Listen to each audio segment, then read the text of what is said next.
దోపిడీ జరిగిన నిధులు, అదేవిధంగా విజిలెన్స్ అండ్ ఎన్ఫోర్స్మెంట్ ఇచ్చిన నివేదికను, నేషనల్ డ్యామ్ సేఫ్టీ అథారిటీ వాళ్ళు ఇచ్చిన రిపోర్ట్స్ని, టెక్నికల్ అండ్ అదర్ ఇష్యూస్లో వాళ్ళు ఇచ్చిన నివేదికలను అన్నిటిని కూడా మీరు చర్చకు పెట్టండి. మేము చంద్రశేఖరరావు గారికి మళ్ళీ ఈ వేదిక మీద నుంచి నేను ఆహ్వానిస్తున్నా, మీరు శాసనసభకు వచ్చి నల్గొండలో ఎవడు లేని దగ్గర ఏదేదో మాట్లాడుడు కాదు. మీ గౌరవాన్ని మేమేం తగ్గించం. ప్రధాన ప్రతిపక్ష నాయకుడిగా సభలో మీరు తెలంగాణ సమాజానికి ప్రయోజనం చేకూర్చే ఏ సూచనలు ఇచ్చినా ఈ ప్రభుత్వం వినడానికి సిద్ధంగా ఉంది. రేపు ఉదయం సభకు రాండి దయచేసి. ప్రత్యేకమైన ఎట్లాగూ శ్వేతపత్రం సాగునీటి ప్రాజెక్టుల మీద ఉత్తమ్ కుమార్ రెడ్డి గారు ప్రవేశపెట్టబోతున్నారు. చర్చలో పాల్గొనండి, మీరు సూచనలు ఇవ్వండి. ప్రతిపక్ష పార్టీ నాయకుడిగా మీ బాధ్యతల్ని నెరవేర్చండి. మీ స్వార్థం, మీ అధికారం కోసం కాకుండా ప్రజల కోసం ఒక్క క్షణమైన ఆలోచన చేయమని నేను అడుగుతున్నా. నేను మొన్న కూడా చెప్పిన, ఈరోజు చెప్తున్నా, కృష్ణానది జలాలు కేంద్ర ప్రభుత్వానికి అప్పచెప్పడంలో ఏనుగు పోయింది, తోక మాత్రమే మిగిలింది. ఇప్పుడు ఆ తోక పట్టుకొని ఏనుగును గుంజే ప్రయత్నం మా ప్రభుత్వం చేస్తుంది. అన్ని పాపాలకు నువ్వే కారణం. నువ్వే అప్పచెప్పినావు, అప్పచెప్పడానికి నిధులు పెట్టినావు, బడ్జెట్ ఆమోదింపజేసినావు, అప్పచెప్పడానికి అవసరమైన లేఖలు రాసినావు. ఇవాళ తోక మిగిలింది, ఆ తోక పట్టుకొని మేము గుంజే ప్రయత్నం చేస్తుంటే ఇక చూసిరా ఏనుగును కూడా టీఆర్ఎస్ కాపాడితే కాంగ్రెస్ వాళ్ళు కేంద్రానికి అప్పచెప్పారు. అదేవిధంగా కాళేశ్వరం అవినీతి మీద ఏదో ఆయన ఎంత అల్కగా మాట్లాడుతుండే, ఏముందా 4-5 పిల్లర్లు కుంగిపోయినాయని.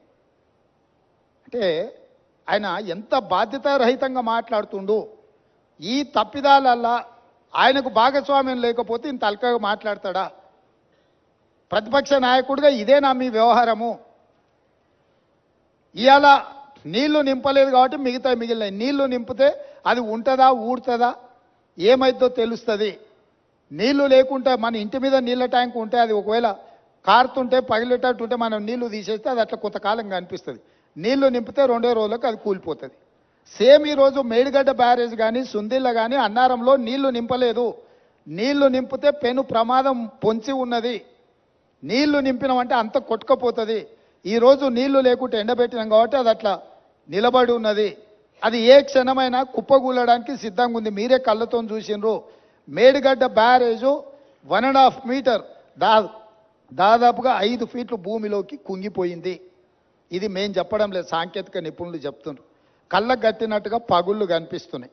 కాంక్రీట్ స్ట్రక్చర్స్ అంత వర్టికల్గా క్రాక్స్ వచ్చి ఉంటే దాని ఒక చిన్న సంఘటన కింద ముఖ్యమంత్రి గారు, మాజీ ముఖ్యమంత్రి గారు మాట్లాడుతున్నారు అని అంటే అసలు చంద్రశేఖరరావు గారి ఆలోచన, చేసిన తప్పిదాలను కప్పిపుచ్చుకోవడానికి చేస్తున్న ప్రయత్నము ఈరోజు తెలంగాణ సమాజం అంతా గమనించాల్సిన అవసరం ఉన్నది.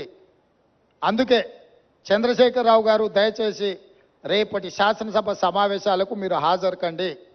శాసనసభ సమావేశాలలో బడ్జెట్తో పాటు సాగునీటి పారుదల శాఖ మంత్రి ఉత్తమ్ కుమార్ రెడ్డి గారు ప్రవేశపెట్టే శ్వేతపత్రము సాగునీటి ప్రాజెక్టుల మీద మీరు చర్చలో పాల్గొనండి. మీరు ఆ చర్చలో శాసనసభలో మీ అనుభవాన్నంతా రంగరించి కృష్ణానది జలాల మీద నిర్మించిన ప్రాజెక్టులను ఏ విధంగా మనం కాపాడుకోవాలి, కేంద్ర ప్రభుత్వం కొట్లాడాలనో మీ అనుభవాన్ని అంతా ఉపయోగించి సూచనలు ఇవ్వండి. అదేవిధంగా 1000 కోట్ల దోపిడీ జరిగిన కాళేశ్వరం ప్రాజెక్టులు ఈరోజు ఎల్ఎన్టీ సంస్థను బ్లాక్ లిస్ట్ చేయాలనా వద్దా? ఎల్ఎన్టీ సంస్థ నిర్మాణం చేయకుంటేనే పూర్తయినట్టు సర్టిఫికెట్ పొందడాన్ని, సర్టిఫికెట్ ఇచ్చిన అధికారులను శిక్షించాలనా లేదా? మీ వైఖరి ఏంది? కాళేశ్వరం ప్రాజెక్టు మీద జరిగిన అవకతవకల మీద నీ పార్టీ వైఖరి, మాజీ ముఖ్యమంత్రిగా సాగునీటి పారుదల శాఖ మంత్రిగా మీది, హరీష్ రావు గారి వైఖరి శాసనసభ ద్వారా తెలంగాణ సమాజానికి, దేశ ప్రజలకు చెప్పాల్సిన బాధ్యత మీ మీద ఉన్నది. ఈరోజు మీరు నల్గొండలో మాట్లాడిన మాటలు చూస్తే నాకు కాలు ఇరిగిపోయినా, చేత కాకపోయినా, నేను సభకు వచ్చినా, మీకోసం వచ్చినా అని అంటున్నావు. నువ్వు వాళ్ళ కోసం ఎన్నడూ రాలే. వాళ్ళ కోసం వచ్చే లక్షణమే నీకు లేదు. ఎందుకంటే ఎంతోమంది పిల్లలు చచ్చిపోతే, ఎంతోమంది ఆత్మహత్యలు చేసుకుంటే, ఎంతోమంది గొప్ప వ్యక్తులు చనిపోతే కూడా చూడని వ్యక్తివి నువ్వు. ఈరోజు నీ కుర్సీ పోయింది కాబట్టి ఆ కుర్సీని ఎత్తుక్కుంటా మళ్ళీ నల్గొండకి వెళ్ళావు. ఎందుకంటే ఖమ్మము, నల్గొండ, మహబూబ్నగర్లో 36 సీట్లు ఉన్నాయి. ఖమ్మంలో 10, నల్గొండలో 12, మహబూబ్నగర్లో 14. ఖమ్మంలో ఒక్క సీటు గెలిచాడు, నల్గొండ ఒక్క సీటు గెలిచాడు, మహబూబ్నగర్లో 2 సీట్లు గెలిచాడు.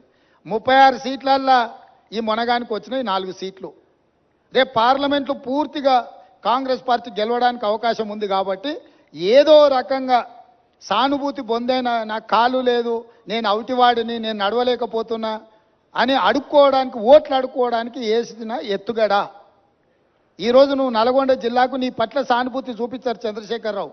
ఎందుకనంటే నువ్వు పచ్చిగా పట్టుబడ్డావు అవినీతి పరుడుగా.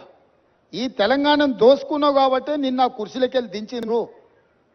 దించి 60 రోజులు కూడా కాలేదు, అప్పుడే అడుక్కునే పని మొదలుపెట్టిన అవతారం మార్చి.